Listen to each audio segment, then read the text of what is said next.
I'm Julie Herman of Jaybird Quilt, and welcome back to the Alphabet Soup Sew Along. Today I'm going to show you how to put together a monogram pillow. A monogram pillow is a great gift that is fun to personalize. It also makes a great addition as an add-on when gifting a quilt. These two examples here belong to my sons, Nathan and William.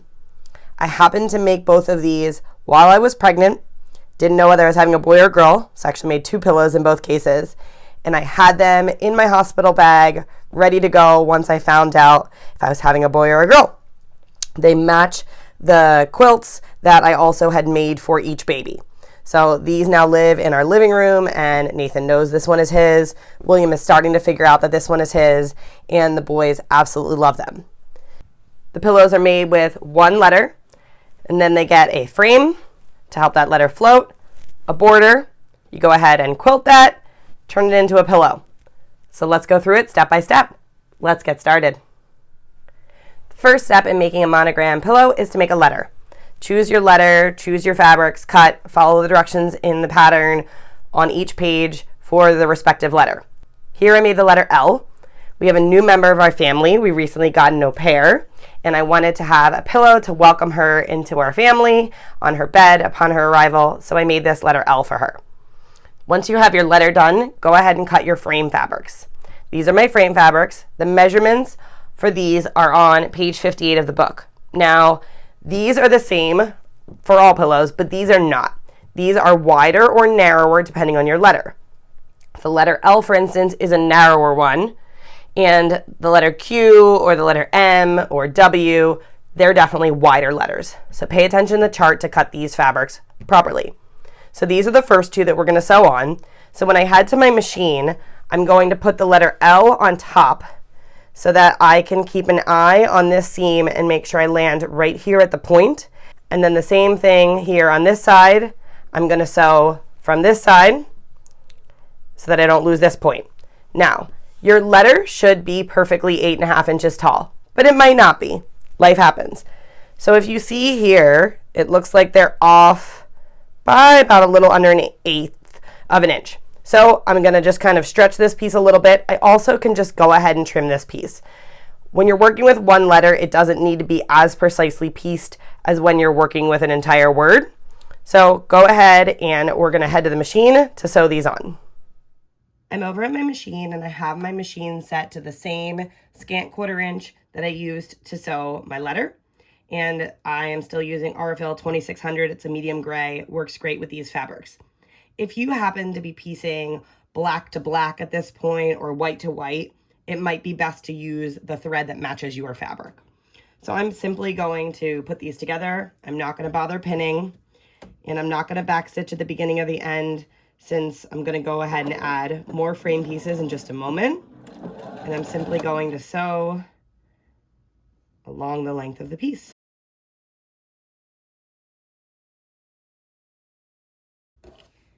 And I'm going to repeat for the other side.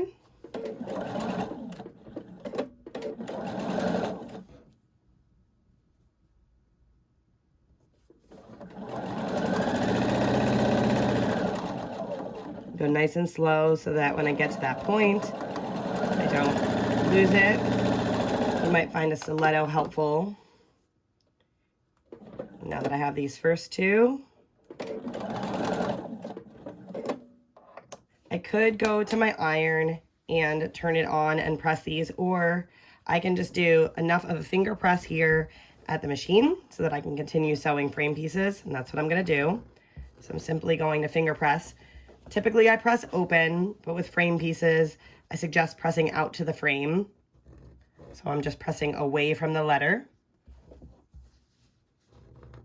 The measurements that go on either side of your letter are not perfect. They're rounded up to the nearest eighth. So it's possible that this piece is now going to be wider than this piece. If that's the case, go ahead and center it and then trim this down. In my case, they happen to be the same length. So I'm just going to go ahead and put them together. And again, I'm going to sew with this side up so that I don't lose my points.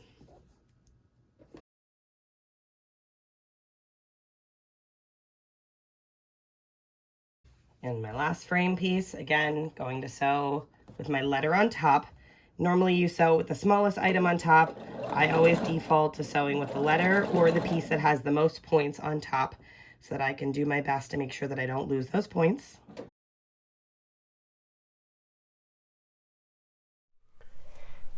Now that I have my top and bottom frame pieces added, it's time to go ahead and press these seams. I'm also going to press these seams out to the frame pieces. So I'm just going to start by finger pressing and making sure that my first two seams are going in the right direction as well. So I have not pressed those yet with the iron. I just finger press those over at the machine. And I'm just going to go up and down. Pressing is up and down. Ironing is pushing back and forth. And even though we don't have a lot of bias right now, we still want to keep using proper pressing techniques. We don't want to push with our iron. That can lead to stretching and pulling. I do generally like to use steam. I don't have it on right now. If you prefer using steam, I suggest going for that. Now that we have it pressed, it's time to go ahead and add our borders. So I chose this print. It kind of pulls out some of these colors. The quilt that is in this room is made out of these Amy Butler Love fabrics. These are probably a little busier than I normally would select for a letter, but in this case it matched the quilt and I wanted to go for it. So there was a couple opportunities to do some fussy cutting, but less than in some of the other projects. So in the same manner that I put the frame pieces on, I'm going to head to the machine, sew my side borders, and then sew my top and bottom borders. I am going to backstitch at the end of these two seams as nothing else is going to go on here before I start my quilting.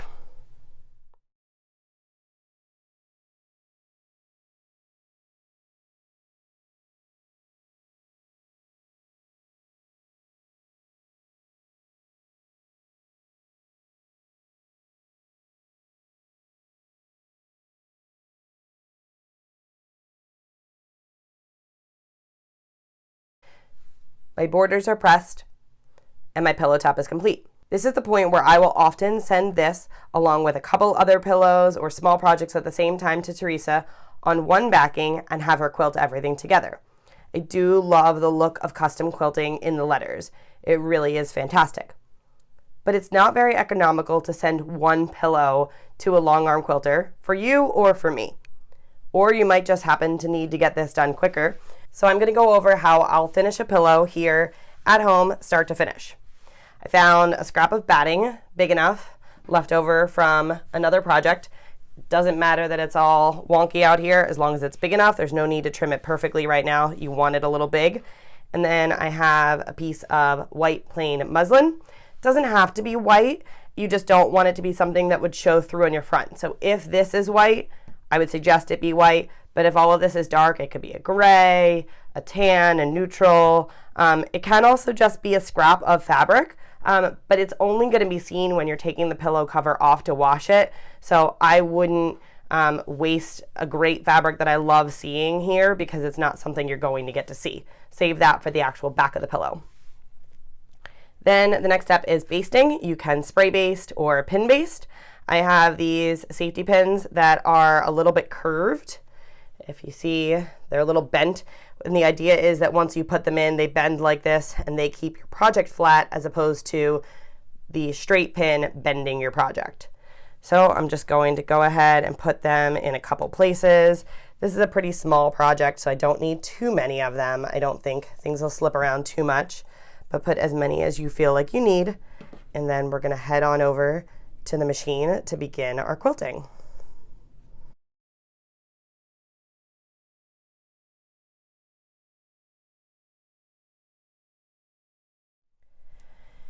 There's many different ways to quilt a pillow top on a home domestic machine. I'm most comfortable using my walking foot and doing straight lines, so that's what I'm going to do today. I'm going to use blue painter's tape to mark off some lines to help me keep things straight and know exactly where I want to sew. And I'm actually using this line here in between these two half triangles as a guide. I am going to go a little bit over. Actually, I think a little bit over it. And then I plan on sewing on either side of this line. And then I'm going to move the tape and continue doing that in both directions. And then depending on how that looks, I might add a second direction. So I simply put the tape, and there happens to actually be a pin under here, and that's okay. As long as there's no pins where I'm actually sewing. I might move this one. I think my walking foot might get a little bit too close to that one.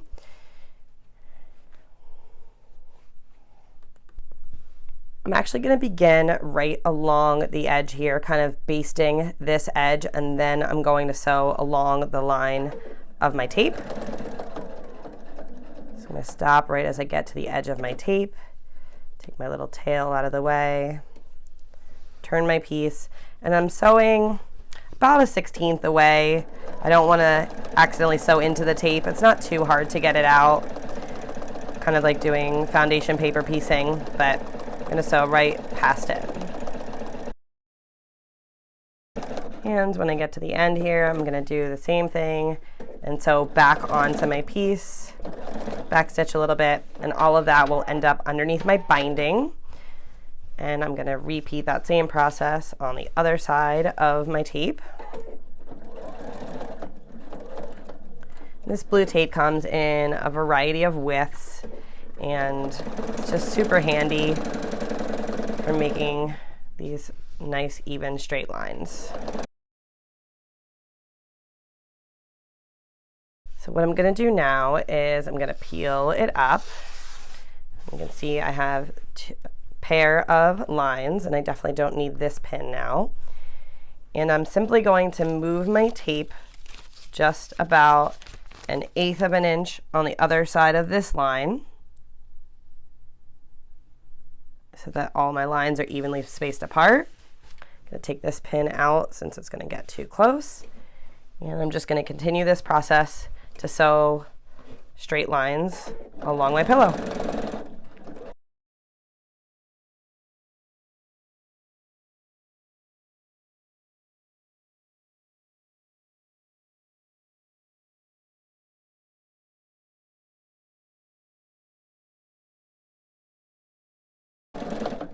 So I'm peeling the tape up here just because I want to base this entire corner down. I don't want anything to slip. Now that I have that done, I'll put the tape back and continue sewing my straight lines.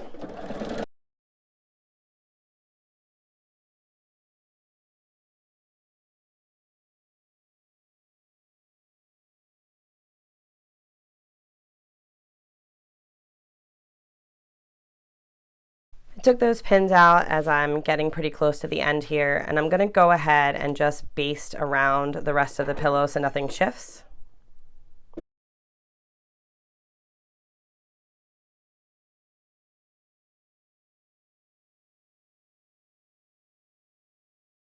And the tape can begin to lose its stickiness where it has picked up some batting. So if you find that that's happening, go ahead, peel a new piece off. I think I can use this a couple more times, but then I'm going to have to peel off a new piece of tape.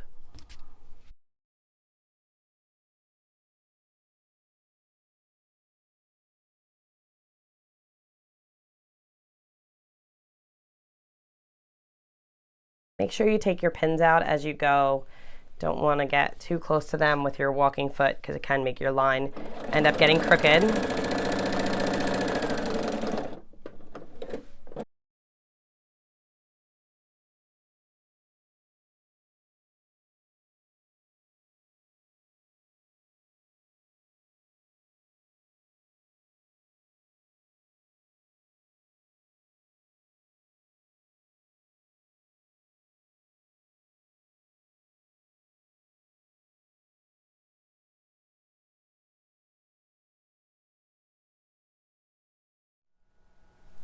I finished quilting my pillow, decided that I am happy with the diagonal lines in this direction. I'm not going to add them in another direction. So it's time to trim off my excess batting and muslin. So I'm simply going to take a straight ruler and trim. Now you might think, well, shouldn't I check, make sure it's square? I have measured, and this originally started out 16.5 inches square, and now it measures, because everything always shrinks when you quilt. It's just a given. It measures about 16.25 tall by 16.25 wide. Yeah. Even if it wasn't square, even if right now one direction was 16 1/4 and one was 16, I don't think I would square it because it's got such a consistent border around it. I think you would notice if you trimmed off more from one side or another. Once you stick a pillow form in, I don't think someone is going to notice a 1/4 inch difference in one direction or another. So I am simply going to trim off the excess. The pattern is written for the same fabric to be the border and the backing, but I'm doing this scrappy, so I used leftovers that I had for this, and then I found a fat 1/4 for the back, which is big enough. So I'm going to go ahead and cut this into the 2 pieces that I need based off of the directions on page 58. And then I need to head on over to the machine to top stitch 2 of the edges.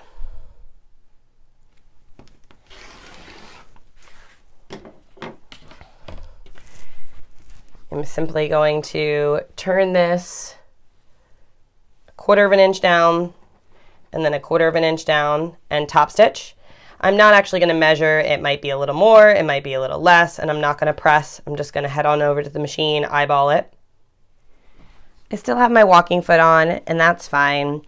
I don't need to change back to a regular foot for this. The walking foot can handle this as well, and I'm going to want my walking foot for the next couple of steps, so I'm going to leave that on. So I'm simply going to just fold over approximately 1/4 and 1/4 and then top stitch along the edge.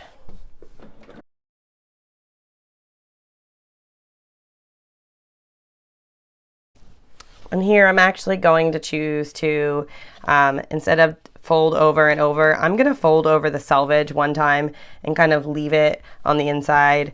It has the information of the fabric designer. I kind of think that's a nice fun little touch to be hidden on the inside of the pillow.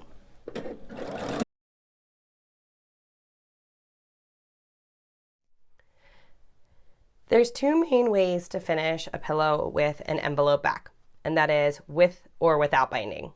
I've written this pattern with binding, and I plan on making this one with binding, but I want to quickly show you, if you are interested in making it without binding, how you would do that. So without binding, you want to put everything right sides together. So that would be the top piece on top of your letter pillow, and then the bottom piece on the bottom, matching up all your raw edges, clip around it, head to the machine, sew your 1/4 inch, turn it right side out. That's not what we're doing here today. We are going to be adding binding. So I'm going to flip this over, and I'm going to build my pillow exactly how I want it to look, because we're going to be working on it right side out. We're not going to have to flip it. So I'm first going to put my bottom piece, and I'm going to match up my bottom raw edge and my right and left raw edges. And this is the one that I have the little selvage. I think that's just kind of a cool little thing to have hidden in there. And then I have my top piece, and I'm going to line up my top raw edge and right and left sides. And then I'm just going to grab some clips, and you can clip or pin this in place.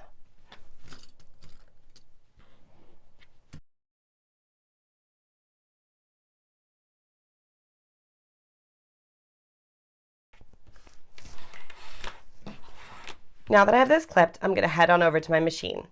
And first, before adding the binding, I'm going to go ahead and baste to keep all 3 of these pieces together. After I've basted, then I can flip it to the right side and bind this with my binding as if it's a miniature quilt. You can then finish the binding by hand or by machine. I'm over at my machine, and before I lengthen my stitch length to go ahead and baste around, I want to do a little bit of extra stitching in 2 places, right here and right here. This is where there's going to be the most tension once the pillow form is in, so I just want to give a little bit of reinforcement stitching underneath my binding in both of these locations on both sides. So I'm simply going to just stitch forward and back with my regular stitch length. Rotate my piece around, repeat. And now I'm going to change to a nice long stitch length, and I'm simply going to just stitch around to keep all 3 of these layers together. We'll pivot at each corner.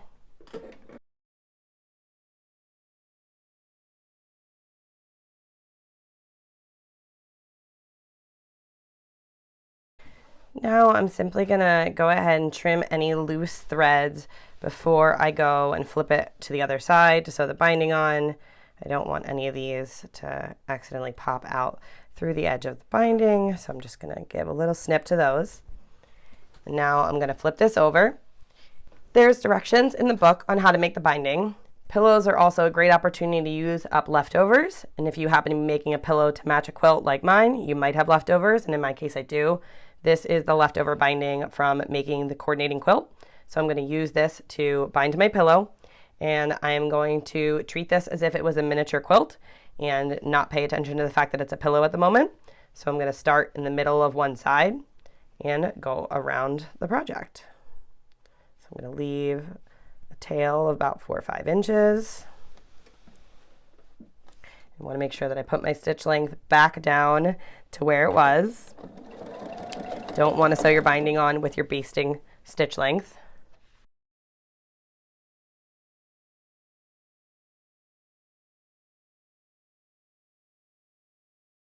So quick refresher, or if binding is new to you, when getting close to the corner, you want to stop a 1/4 inch before this raw edge. And that's going to allow for the perfect mitered corner. So you can either mark with a pencil the edge, measure a 1/4 inch in, and mark that with a pencil as well. Or once you become pretty familiar with it, it's usually pretty easy to eyeball. So that's what I did. Stopped a 1/4 inch before, flip this up 90 degrees, and then flip it back onto my piece and continue sewing around the pillow.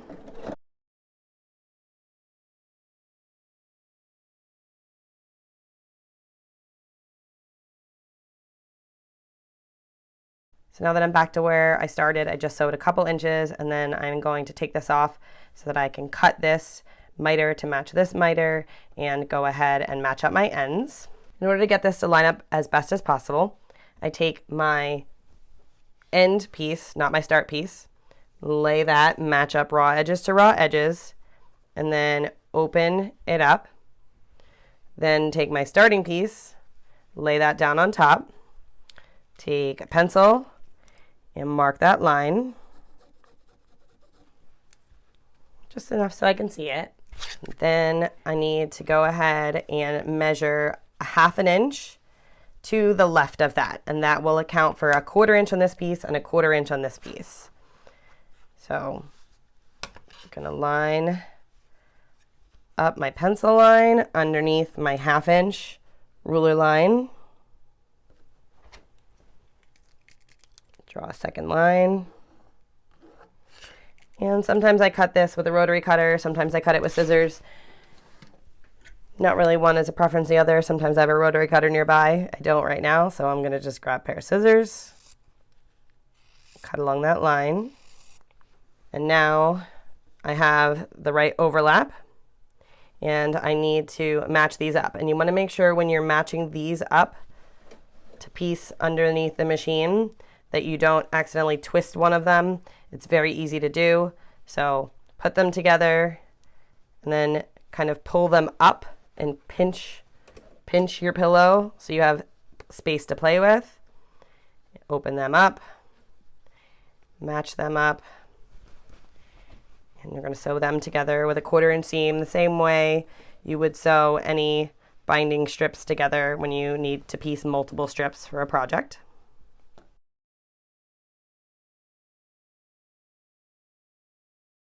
And normally I go over to the iron to press most of my binding seams, but since this is just one seam, I'm just going to finger press it over here at the machine. You see everything lays nice and flat now, and you won't be able to tell where I started, where I ended, which seams were done ahead of time, and which one was done as the last one. And I'm just going to finish sewing the rest of the binding on. The last thing I need to do before I begin to wrap it is I need to cut off any excess dog ears that might still be there from piecing different seams together. You can now finish this by machine or by hand.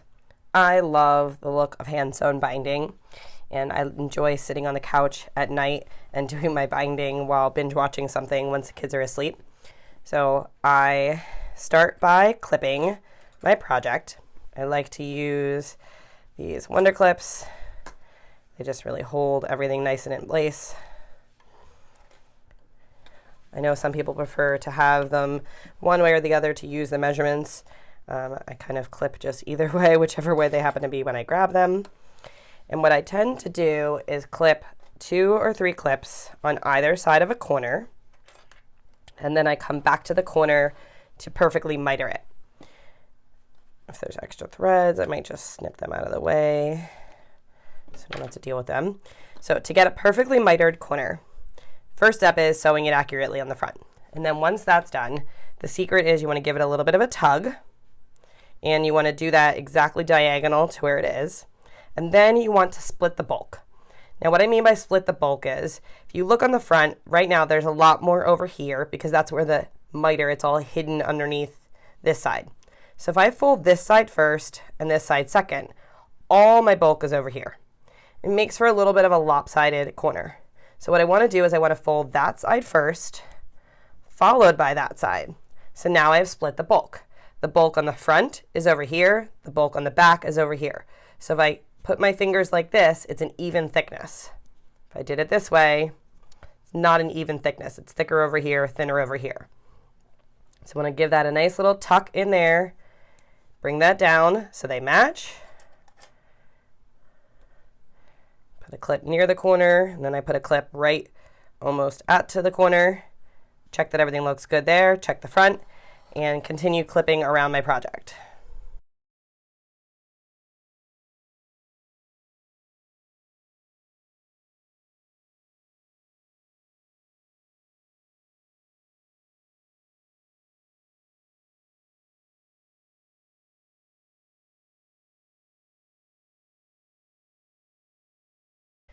Everything is now nice and clipped. So I grabbed a needle and a small piece of thread. And I'm going to go ahead and thread my needle and then do a quilter's knot. If you're not familiar with a quilter's knot, I will show you how that's done. I learned it on a bus trip once, on a trip to a quilt show. Apparently you should never try threading a needle on camera. It will take you more tries than you're used to. Okay, so quilter's knot. I have the needle and the thread in my right hand, and I have the tail. The short tail is about halfway down, and the long tail, and I have the long tail in my left hand. And I'm going to take the long tail and place it like a cross across the needle with about 1/2 inch going past the needle, and hold it between my thumb and my pointer finger. And I'm going to take the tail, and I'm going to wrap 3 or 4 times. And you see you have like a little curlicue there. And then I'm going to grab that with my other hand, and I'm going to slide it down. And like magic, it makes a knot. There you go. It's the easiest knot to make. Once I learned it, it's the only one I make when doing all of my binding. So I start on any random side. And interesting note, I have found when I teach classes and when I watch people that about half the people bind clockwise and about half people bind counterclockwise. Not really sure. Don't know if it is just one of those things or if it's you do how you learned. I learned clockwise, so it's what is ingrained in me and is what is natural to me. It feels very unnatural to go the other way. My mom binds counterclockwise. So whenever we're working on a quilt together on a deadline, we have to be careful because we're kind of coming towards each other as opposed to following each other. So I start by going underneath and right around the edge and come out. And I'm just going to go into my backing fabric. I'm going to show you over here, but I'm going to take a little bite into my backing fabric and then up to my binding. So a little bite is what I call it, right to the edge of my binding. And my thread that I picked closely matches my binding. And pull. And I'm only working with probably, about 18 inches of thread. I used to like to work with long thread because I wouldn't want to have to rethread the needle over and over again, but I learned that it's easy to get it tangled. So it's just much easier to work with a shorter piece. Once I get a couple stitches in, I will sometimes do like 1, 2, 3, and then pull them all, but you can get things a little tangled up, so that's a personal preference. And I am sewing with just 1 thickness of thread, and I'm just going to work my way around. So I started it over here. I'm still in my studio, and I am going to go finish this evening on my couch, and then by movie magic, I'll be back in just a few moments to show you a finished pillow. I finished the hand stitching of the binding, so now my pillow cover is done, and it's time to go ahead and insert my pillow form to have a finished project. By using a pillow form, this way I can take this off and wash this if this gets dirty. If you just stuff a pillow, you won't be able to wash it. So we have our 2 flaps in the back, and I'm going to take the pillow form and insert it in to the first flap and push the 2 corners into the top 2 corners like this. And then I'm going to smush it. It's a technical term. Take the rest of the pillow, smush it together. Take your other hand, reach in to grab the flap, and it's going to kind of pop back out. And I'm just going to give it a little bit of finesse. Make sure each of the corners is nice and tight into the corner of the pillow cover. And then take my 2 flaps and pull them nice and flat over the back. And there we go. I have a finished pillow. Simple as that. I am excited to go put this on the bed and see what our au pair thinks. So if you have enjoyed this video, please be sure to share it, like it, leave a comment, subscribe to the channel. If you have questions, please leave those in the comments or leave them on the Jaybird Quilts Sew Along Facebook group. And I will be back here in a couple days to go over spacers. So single block projects like this one don't need any spacers. But multiple letter or symbol blocks like this need spacers. Spacers go between the letters to add readability. So some letters like I to L always need a spacer. If they were together, it would just be a really wide L. Some letters like L to T never need a spacer. This is the edge of the L block is the edge of the T block, and this space is naturally created just due to the shape of the letters. Same thing between A and Y. There's no spacer there. But with I and R, definitely need a spacer. I've put together a whole bunch of examples for you and worksheets to go over how best to plan out your spacers. Got a lot of resources for you, so I look forward to sharing that with you in a couple days. See you soon.